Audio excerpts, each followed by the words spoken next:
It seems like time and the time that we have is a big topic for this channel, but here goes another one. So how much time do you really waste? 4 hours a day, 5 hours, maybe 6? Let's do some simple math. If you waste 4 hours a day, that's 28 hours a week. 28 times 52 is 1,456.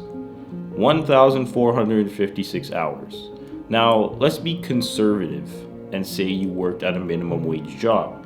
Minimum wage here in Ontario is $14 an hour.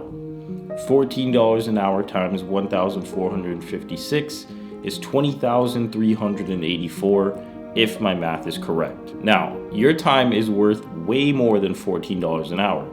A good estimation is that your time is worth more like $50 an hour, according to psychologist Jordan Peterson. I often ask undergraduates how many hours a day you waste or how many hours a week you waste, and the classic answer is something like 4 to 6 hours a day.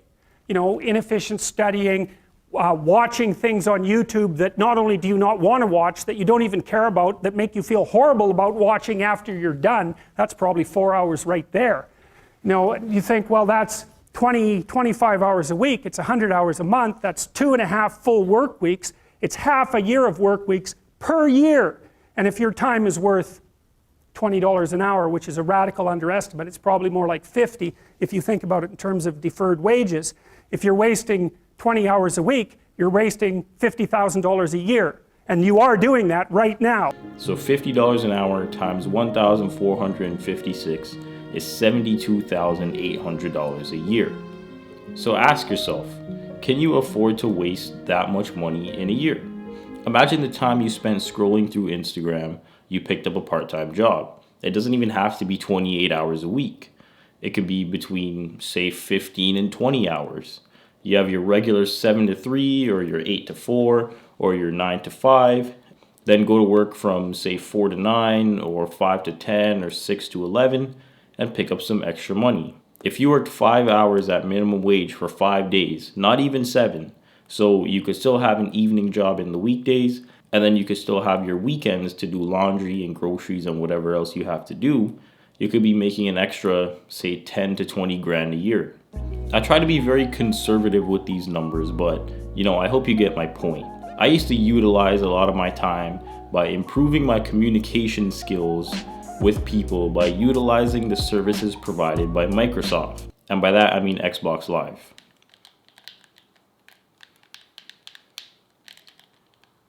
Shut up, you piece of shit. To anyone I've ever called a bad word on any game system, I deeply apologize. For real. Those days have come and gone, but I do reminisce sometimes once in a while before I eventually catch myself or I hear my alarm. Most tasks seem bigger than they are. For example, let's just use laundry.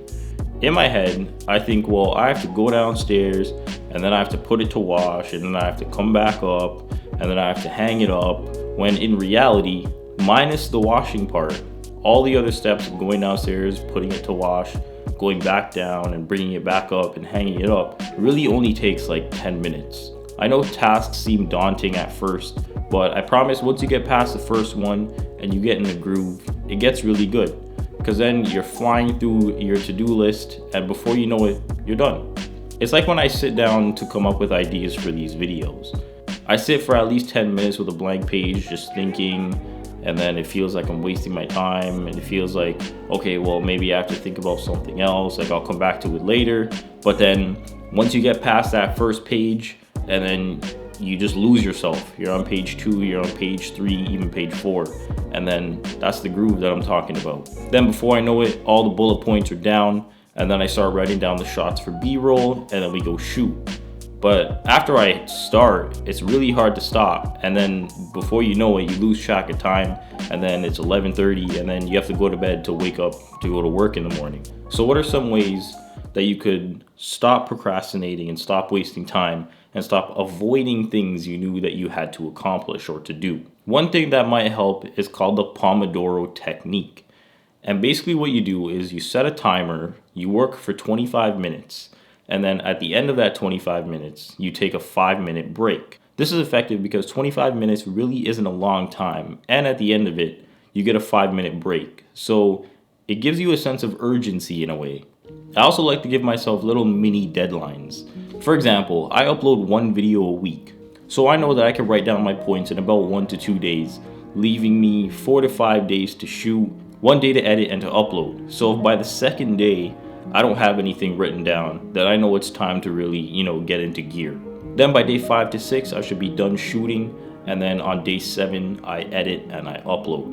And here's just a little hint, things always take longer than expected. Another thing you could do is make a reward system for yourself after you accomplish some tasks. A lot of days when I come home from work, I want to just jump straight onto YouTube instead of coming home and working on these videos. So I can say, well, if I finish the shots tonight, or if I finish the bullet points tonight, then I'll go play games for an hour, or I'll go watch YouTube for an hour. The point of the motivation system is to kind of keep yourself motivated throughout. So if you're like me and you think about time a lot and you feel like you're wasting your time, I feel like you really have to audit your time and make necessary changes according to your self-defined goal. Wasting time is literally wasting your life, and if you think that you waste a lot of time, then hopefully this video has inspired you to change that. And as always, thanks for watching.